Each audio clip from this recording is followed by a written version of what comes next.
وہ ایک خاص واقعے سے متعلق ہے۔ وَإِذَا رَأَوْا تِجَارَةً أَوْ لَهْوًا انفَضُّوا إِلَيْهَا، اے نبی ان لوگوں کا حال یہ ہے، ان لوگوں سے کیا مراد ہے اب یہاں معین نہیں ہے، لیکن کچھ لوگ جو بہرحال مسجد میں نماز جمعہ ادا کر رہے تھے، اِذَا رَأَوْا تِجَارَةً جب انہوں نے دیکھی کوئی تجارت، کوئی کاروبار، او لہون یا کوئی کھیل تماشا، کہیں سے کسی مداری کی ڈگڈگی کی آواز آ گئی، تو اب یہ ہے کہ یہ آپ کو چھوڑ کے یہ ادھر متوجہ ہو گئے، انفضوا الیہا وترکوک قائما، اور آپ کو کھڑے ہوئے چھوڑ گئے۔ قل ما عند اللہ خیر من اللہو ومن التجارہ، بڑی شدید جو اس پر سرزنش آئی، ان سے کہہ دیجئے جو اللہ کے پاس ہے وہ تجارت سے بھی اور یہ دل لگی کے کاموں سے اور یہ تفریح کے کاموں سے سب سے بڑھ کر قیمتی شے ہے، اور اللہ تعالیٰ جو ہے وہ رزق دینے والا ہے۔ تو اس کا در حقیقت یوں سمجھ لیجئے کہ ایک تو عام طور پر یہ کہا گیا ہے کہ ابتداء میں جمعہ کا خطبہ بھی نماز کے بعد ہوتا تھا، جیسے عیدین کا جمعہ بھی آج کل ہوتا ہے۔ عیدین میں آپ کو معلوم ہے 2 رکعت نماز کے بعد جو ہے وہ خطبہ ہوتا ہے۔ تو ابتداء میں صورت یہ تھی کہ اسی طرح جمعے کا خطبہ تھا، تو کچھ لوگوں نے یہ سمجھا کہ جمعہ تو ادا ہو چکا، خطبے کی اہمیت ان کے سامنے نہیں تھی، اور صورتحال یہ تھی کہ سخت قحط پڑا ہوا تھا، اجناس کی کمی تھی بازار میں، گندم جو وغیرہ دکانیں خالی تھیں۔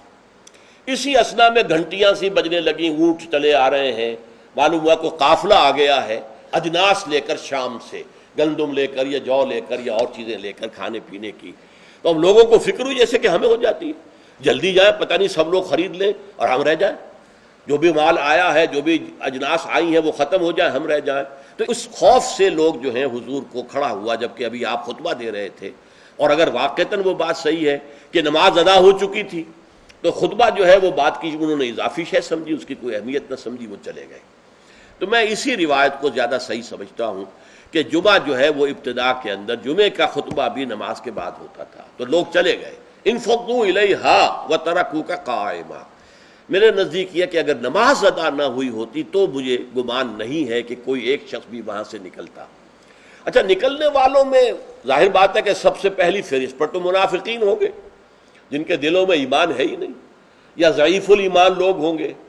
یا کچھ غافل قسم کے ہوں گے جنہیں خطبے کی اہمیت کا علم نہیں تھا۔ تو اسی اعتبار سے بڑی مناسبت ہے کہ یہ آخری آیت جڑی ہوئی ہے اگلی سورت سے، سورہ منافقون، اور اس میں بھی اذا جاءک المنافقون قالوا نشهد انک لرسول اللہ واللہ یعلم انک لرسولہ واللہ یشہد ان المنافقین لکاذبون۔ تو گویا کہ یہ اس طریقے سے جڑ گئی ہیں دونوں صورتیں، سورہ جمعہ اور سورہ منافقون، اور حضور صلی اللہ علیہ وسلم اسی وجہ سے کبھی کبھی سورہ جمعہ اور سورہ منافقون فجر میں پڑھتے تھے۔